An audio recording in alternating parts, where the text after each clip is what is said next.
साथियों नमस्कार, मैं एडवोकेट अश्विनी कुमार। साथियों, इस समय वन नेशन वन इलेक्शन में बात हो रही है। इसके 2024 लोकसभा चुनाव के पहले भी वन नेशन वन इलेक्शन में बात हो रही थी, लेकिन अब एक बार फिर से यह ज़ोर से चर्चा में है। इसके बहुत सारे मायने हैं और यह बात समझने की ज़रूरत है कि BJP one nation one election की बात करती है, एक तरफ हिंदू राष्ट्र बनाने की बात करती है, मतलब कि देश जो है सांप्रदायिक होना चाहिए, एक विशेष धर्म के नाम पर यह देश हो। यह बात तो एक तरह से चलती है कि वन नेशन वन इलेक्शन और एक धर्म होना चाहिए।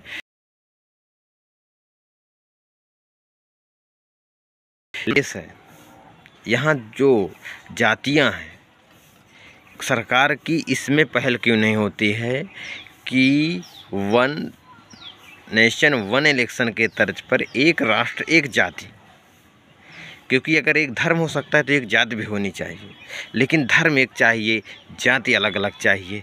यह एक इस देश के नागरिकों को सरकार से प्रतिदिन सवाल पूछने की ज़रूरत है। क्यों पूछने की ज़रूरत है? क्योंकि इस देश में जाति के आधार पर इस देश में सम्मान मिलता है लोगों को, बहुत सारा उत्पीड़न होता है जाति के आधार पर। भारत सरकार ने खुद कानून बनाना, अनुसूचित जाति आयोग, अनुसूचित जनजाति आयोग, पिछड़ा आयोग, जाति के आधार पर आयोग गठन बना रखे हैं, और जो SC/ST एक्ट भी बना हुआ है। तो उसका क्या होगा? यानी जाति के आधार पर देश में समाज रहना चाहिए, जाति के आधार पर उत्पीड़न होना चाहिए, ये सरकार की पूरी मानसिकता है, बीजेपी सरकार की। लेकिन जाति के आधार पर जनगणना जाति नहीं होनी चाहिए, एक राष्ट्र होना चाहिए, यहाँ तक अच्छा लगता है। एक राष्ट्र में एक इलेक्शन हो, एक राष्ट्र में एक धर्म हो, यह देश की जो नुमाइंदे हैं वर्तमान समय में उनको यह पसंद है।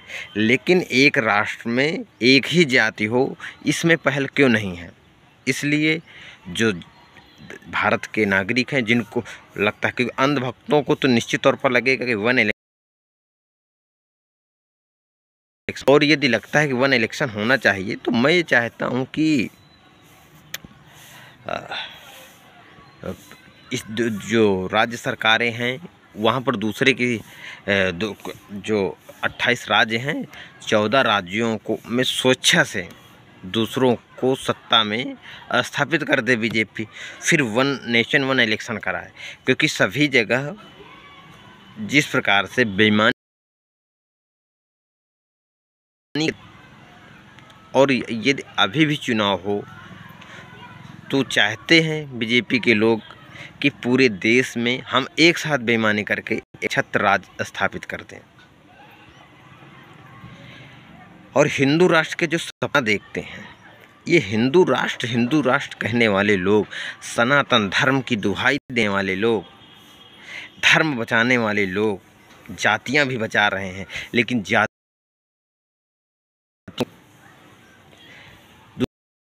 दूसरा परिवर्तन होता है इस देश में, तो जाति परिवर्तन की व्यवस्था क्यों नहीं है?